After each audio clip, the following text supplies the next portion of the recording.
quels exemples vous avez comme acte de résistance? Ah ben, mon oncle, par exemple, il avait une façon, donc il faisait partie d'un groupe, parce qu'il y a eu deux sortes de résistance. Je dis toujours, je désolé pour... Il y a eu les vrais résistants qui ont commencé à résister dès mai 40, pas mai 40, mais dès la fin de l'année 40, il y avait déjà un réseau.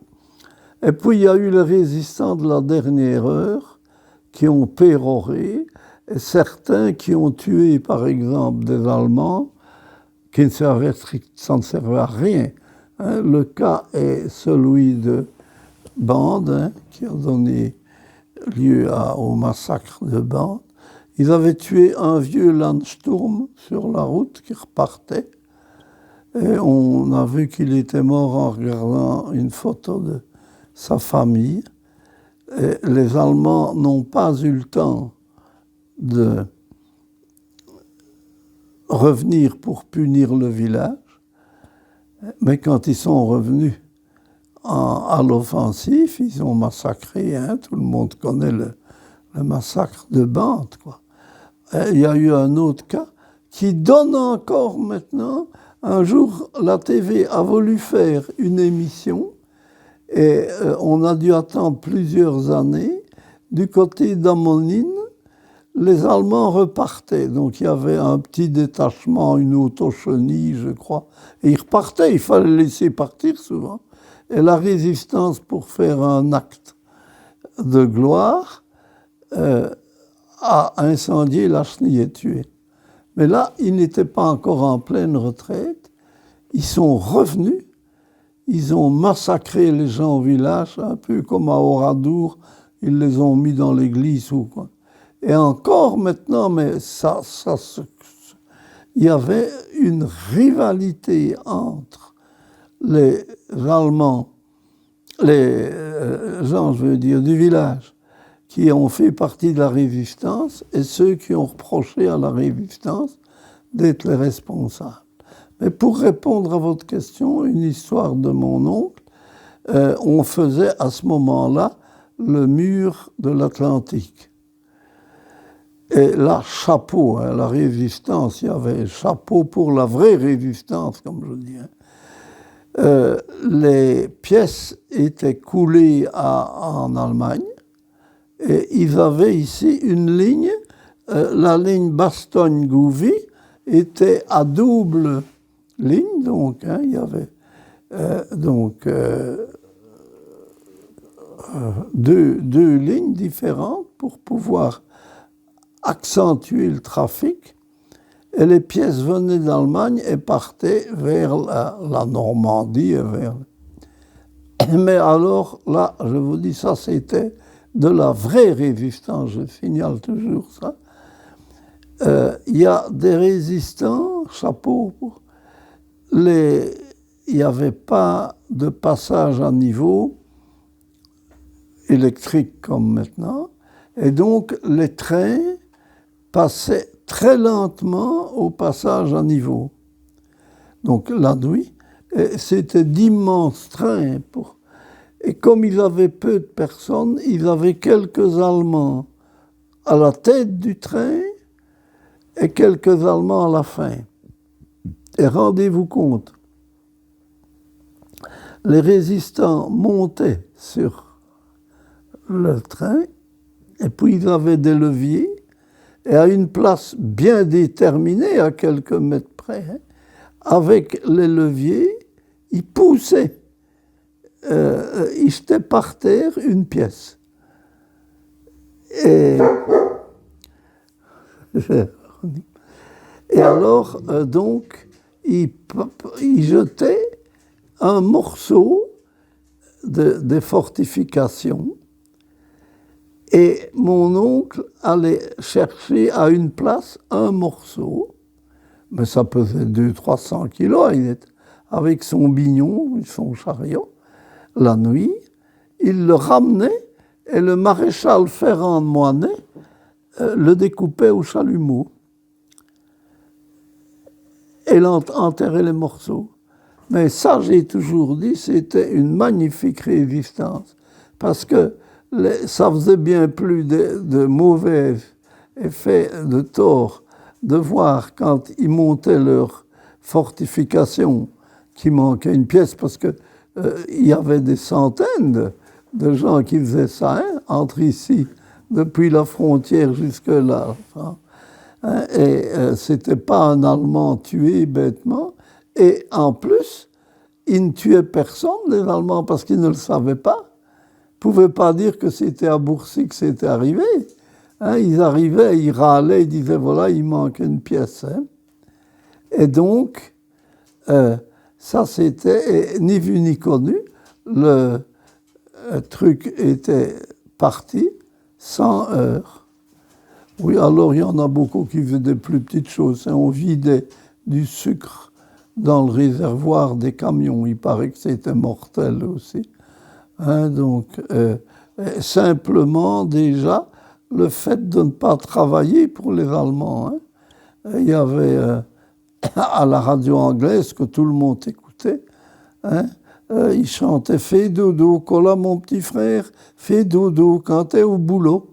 Hein, parce qu'on travaillait pour les Allemands. Quoi, hein. Alors, mon cousin, qui avait résisté, il travaillait déjà pour les Anglais en 1940.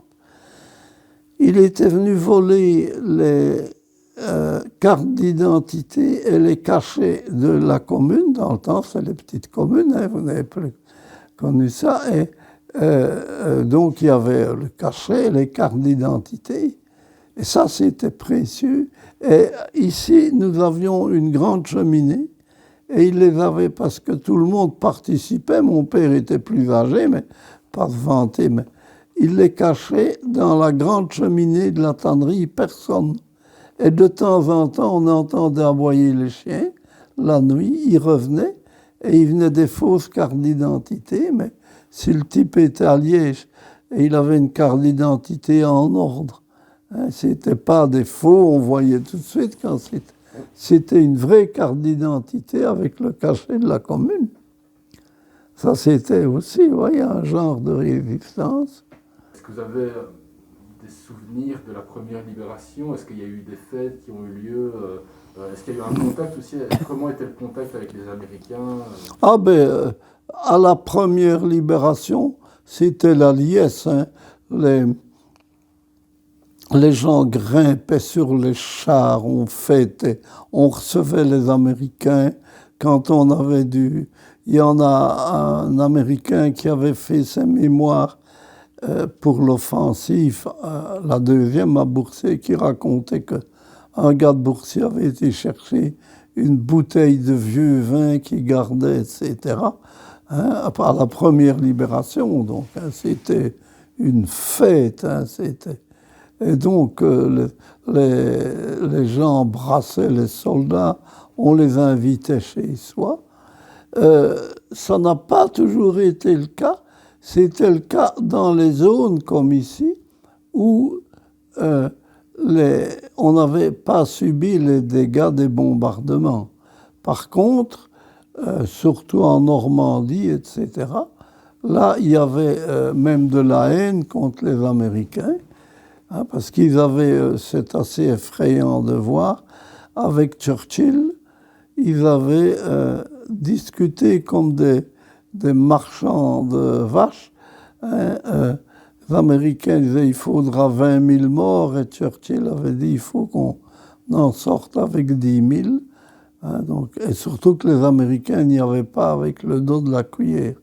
Donc de ce côté-là, même déjà à la première libération, c'est assez logique, il y avait une différence entre les Américains qui avaient libéré comme ici, on n'avait rien eu. On avait eu bien sûr les Allemands, la Gestapo, les prisonniers, mais je parle des bombardements, il n'y avait rien eu du tout ici. Donc pour nous, c'était une merveille, on les recevait comme des vainqueurs. Comme il y a eu beaucoup plus de bombardements lors de l'offensive des Ardennes pendant l'hiver 44-45. Est-ce que là, la seconde libération, il y a eu un peu plus de Ben, rancœur oui, des Américains? oui. Par exemple, je connaissais quelqu'un dont la sœur avait été tuée par les Américains. Enfin, tuée, pas comme les Allemands, pas massacrée, mais tuée par des obus, qui avait gardé une rancœur parce qu'ils bombardaient partout, quoi. Hein. Et il y avait aussi des gens dont les maisons avaient été détruites, tout ça. Hein, mais la différence était énorme, comme je vous dis, entre ceux de la première libération. Ici, il n'y avait rien eu, pas. Hein, donc c'était la joie et les Américains nous gâtaient. Qu'est-ce qui vous a marqué le plus pendant en fait la bataille des Ardennes? Ah, la bataille des Ardennes, ben, peut-être quand nous avons dû fuir d'ici à Michan, quand les Allemands étaient d'un côté, à droite, et les Américains à gauche. Et en 44, en 40, je veux dire, là où on a vraiment failli mourir, donc nous étions réfugiés, il y avait un monde fou sur les routes, et à un moment donné, un avion allemand est venu alors qu'il n'y avait pas un soldat, pas un char, donc il mitraillait bien les civils. Il est venu, on avait déjà été mitraillé quelquefois, on se couchait dans les fossés, hein, mais là il est arrivé et il venait et il y avait un talus. Donc on s'est planqué derrière le talus et les balles pas. Hein, mais le salopard, il avait repéré, il était bien à l'aise, il n'était pas pourchassé. Il a tourné gentiment et il nous a attaqués par l'autre côté du talus. Là, il n'y avait rien à l'autre bord de la route. Et là, on était comme des prisonniers plaqués au mur qu'on fusille. Là, il y a eu plein de morts. Hein. Ça, c'était vraiment des choses qu'on n'oublie pas. Et je sais bien que mon père, qui n'était pas panicard, oh là, non, sûr. Il avait dit, oh ben nous sommes foutus cette fois-ci. Quand l'avion avait parfaitement vu le topo, hein, mitraillant avec le talus, nous étions à l'abri. Hein, mais revenant de l'autre côté, là c'était vraiment... on était sans rien, on était comme plaqués au mur, quoi. Quand vous citez De Gaulle et Adenauer, vous voulez dire par exemple l'Europe est peut-être la plus belle conséquence de la Deuxième Guerre mondiale, enfin Ah oui, l'Union européenne. sûrement. Maintenant, on peut dire, on ne va pas dire que c'est positif, mais il y a une belle théorie hein, de la résilience, hein, qui dit, c'est Cyrulnik, qui est un gars extraordinaire, qui dit que les plus grands malheurs donnent naissance souvent à des trucs positifs. Et c'est vrai que l'Europe, même si elle est boiteuse, hein, j'entendais Simone Veil qui disait une fois, oui, on critique, mais il n'empêche que nos voisins, nos jeunes gens français et allemands ne s'entretuent plus. Hein, c'est quand même l'Europe. Mais ce qui effraie mon fils aîné, disait, hein, c'est qu'il semblerait qu'on reviendrait vite aux mêmes errements.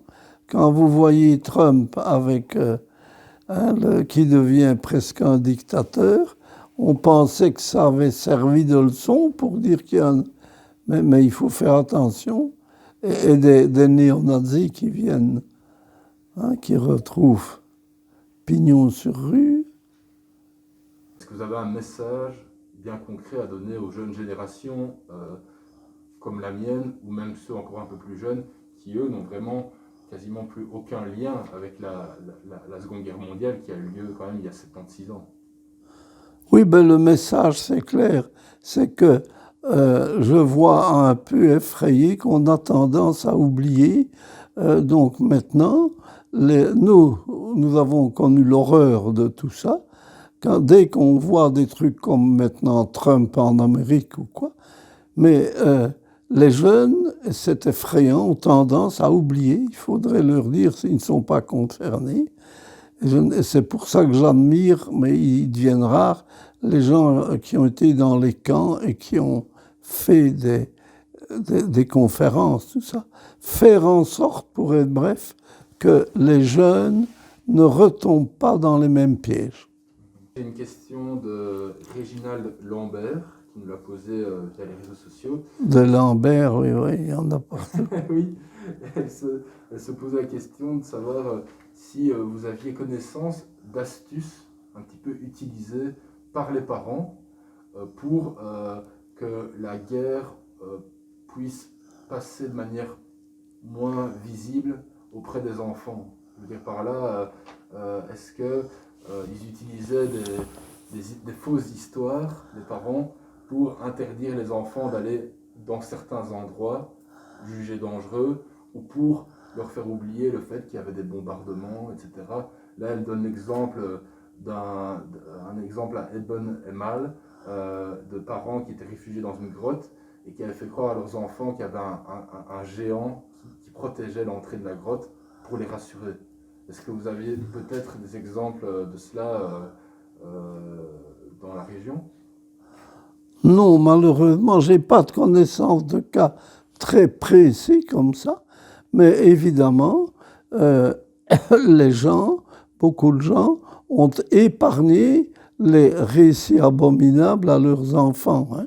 Et c'est comme ça que, d'ailleurs, pour tous ceux qui ont été dans les camps de concentration, dans une première partie de leur vie, ils n'ont pas parlé de ça.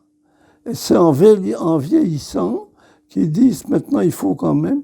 Et souvent j'ai entendu des enfants dire mais mon père qui a été en camp, il n'en parlait jamais.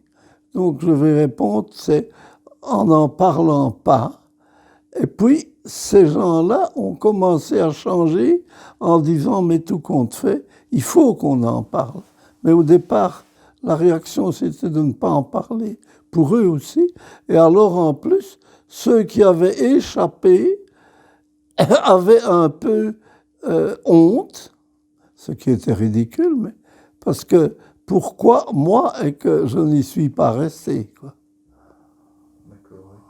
Et une autre question de cette même personne qui demandait, malgré le fait que la période de guerre était très dure, surtout pendant l'hiver 44-45, est-ce qu'il y a eu des moments joyeux, notamment des moments joyeux passés avec les soldats alliés, ou tout simplement qu'est-ce qui faisait que les gens trouvaient de l'espoir pour tenir en attendant des jours meilleurs? Oui, ben là, la réponse, c'est plutôt psychologique. Dans les malheurs, les gens ont tendance je me souviens, dans les caves, on n'a jamais ri de si bon cœur quand on racontait des blagues ou des choses. Donc c'est l'esprit humain pour réagir. Et c'est malheureusement quand il y a des décès, eh bien, les gens pourraient être scandalisés, mais on a besoin un moment de s'extérioriser. Et ça, c'est arrivé tout le temps dans les caves. Hein, des gens qui racontaient des blagues. Donc ça, c'est très typique. Oui. Ça va faire bientôt un an qu'on vit quotidiennement avec le Covid-19. Est-ce qu'il y a des liens que vous pourriez faire? Est-ce que, on parle de deux périodes de restriction, de deux périodes de crise éloignées de 76 ans. Est-ce qu'il y a quelque chose que vous pourriez dire pendant 40-45, c'était comme ça et là maintenant on ne vit pas ça? Ou inversement, vous parliez de la faim qui était vraiment très dure pendant la bataille des Ardennes. Est-ce que... Non. Pour moi, on ne peut pas comparer. Parce que ici, les manques dans les magasins, personne n'est quand même pas mort de faim. On trouve, on se débrouille, on va chercher. Donc ce serait une erreur de vouloir affirmer qu'on souffre de la faim, tandis que pendant la guerre, il y a des gens qui mouraient de faim, des enfants qui étaient sous-alimentés, etc. Donc Ça c'est un avis purement personnel, il y en a qui diront, mais je dirais non. La crise de maintenant c'est autre chose, c'est psychologique, mais je ne crois pas qu'on puisse dire qu'on souffre de la faim maintenant comme pendant la guerre. Par contre, le souvenir, bien, parce que voir par exemple que les gens ont fait des provisions, ça c'est un souvenir direct de la guerre. Hein, quand on voyait, parce que au début, les gens n'avaient pas compris, et c'était déjà arrivé à la guerre de Corée, quand on s'est dit ça va être pareil, eh bien il y a eu un rush dans les magasins et tout disparaissait. Hein, ça c'est la peur. Mais maintenant, je ne comparerai certainement pas le Covid avec le manque de nourriture à ce qui a été tragique pendant la guerre. C'est beaucoup plus le moral qui atteint là-dedans que le physique. Hein, donc parce que personne n'a été physiquement atteint pour ce qui est de la nourriture. Maintenant, le danger, et ça ressemble un peu à la guerre, c'est qu'on se soigne difficilement. Parce que là, mais ça, c'est tout différent. J'ai répondu pour tout ce qui était nourriture, hein, tandis que les soins, ça, là, ça ressemble aussi, parce que pendant la guerre, comme je vous ai dit, par exemple, pendant la guerre, les Allemands n'avaient pas de produits pour être opérés, pour s'anesthésier. Là, il y a des problèmes qui se ressemblent. Ben moi, je crois, hein, j'en reviens à Cyrulnik et de la résilience. Les gens ont des capacités de résilience, de se remettre. Et de ce côté-là, je suis peut-être optimiste, mais je suis vieux, évidemment, mais je crois que ça se remettra, que ça s'oubliera assez vite, mais je me trompe peut-être.